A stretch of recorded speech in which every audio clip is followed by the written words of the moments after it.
Imagine walking through the streets of Manhattan, traffic horns blaring, people rushing by, the distant rumble of a subway train beneath your feet. And above you, tucked into the city skyline, there's a building. It looks ordinary, maybe even boring. No signs, no logos, just a giant windowless monolith of concrete and steel. You've probably passed it without a second thought. But here's the unsettling truth. This building isn't just part of the city, it's watching it. And according to multiple whistleblowers, this skyscraper is wired into one of the most powerful surveillance systems on Earth. This is the story of the NSA's secret spy hub in Manhattan. The building stands at 33 Thomas Street in the Tribeca neighborhood. Officially, it's known as the AT&T Long Lines Building, constructed in the 1970s to house telephone switching equipment. It's 550 feet tall, has no windows, and was built to withstand nuclear blasts. Inside, it's like a post-apocalyptic fortress. Concrete walls several feet thick, massive mechanical floors, and endless racks of wires. For decades, New Yorkers just saw it as part of the city's weird architecture, a cold, brutalist relic. But in 2016, leaked documents from Edward Snowden hinted that 33 Thomas Street was far from ordinary.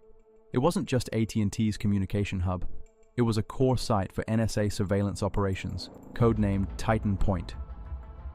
This was no coincidence. The building's location, its infrastructure, its ownership, all perfect for tapping into the flow of global communications. So what exactly is Titan Point? According to classified documents and insider accounts, it's one of the NSA's key interception points for voice and data traffic. The building is connected to undersea cables, satellite links, and international communication networks. Think about that for a second.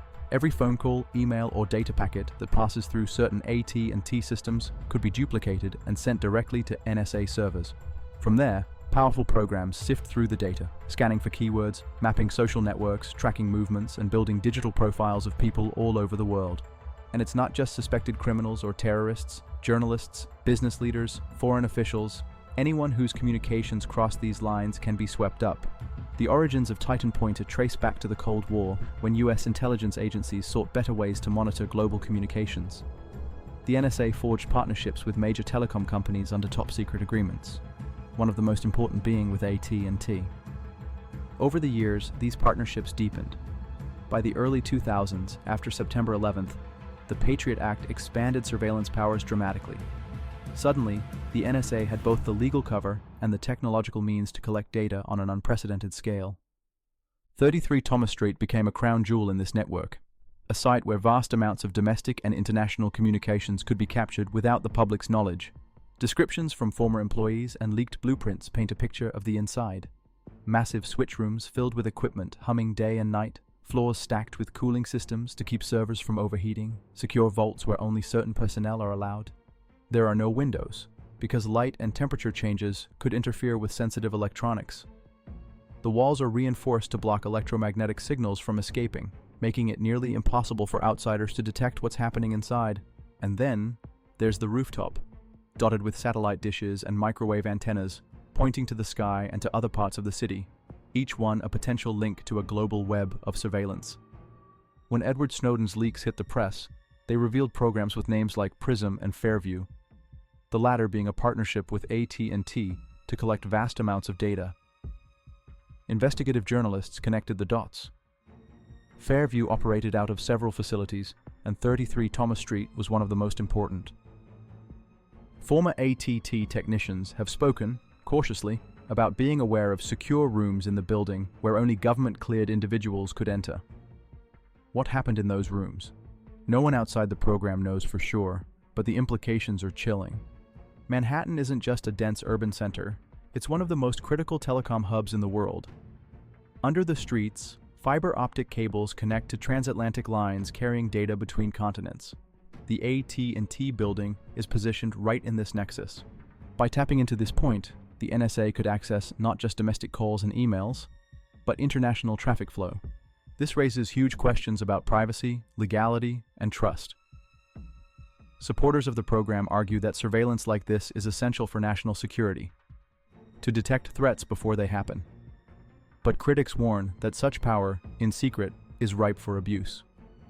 If the NSA can monitor so much without public oversight, where does it end? At what point do we stop living in a democracy and start living in a surveillance state? Here's where it gets even stranger. Titan Pointy isn't just about collecting raw data, it's about strategic intelligence. According to investigative reports, the NSA has used this building to spy on the United Nations headquarters, just a short walk away. Diplomatic communications, trade negotiations, even confidential conversations between allies, all potentially intercepted from inside 33 Thomas Street. And it doesn't stop there. Multiple foreign intelligence experts believe that the building may have been involved in economic espionage, monitoring corporate mergers, intellectual property discussions, and high-stakes financial transactions. Think about the leverage that gives. Knowing a competitor's strategy before they announce it. Understanding a foreign leader's true intentions before they act. This isn't just about safety, it's about power. But there's another layer. Some researchers suspect the building's surveillance capabilities are tied into predictive AI systems. Algorithms that not only record what's happening now, but attempt to forecast future events based on patterns in the data. If that's true, it's like having a crystal ball for global politics, economics, and even social movements. And here's the unnerving part. You'd never know. No press conferences, no official acknowledgements. Just a silent, looming skyscraper in the middle of New York City, running 24/7, pulling in the world's conversations, while the city hums along. You're in Manhattan and you pass 33 Thomas Street. Stop for a moment. Look up at that blank, faceless tower. And remember, it's not what you see that matters, it's what you don't see. Because somewhere inside, behind locked steel doors and layers of secrecy, the world's most powerful ears are listening. And maybe, just maybe, they're listening right now.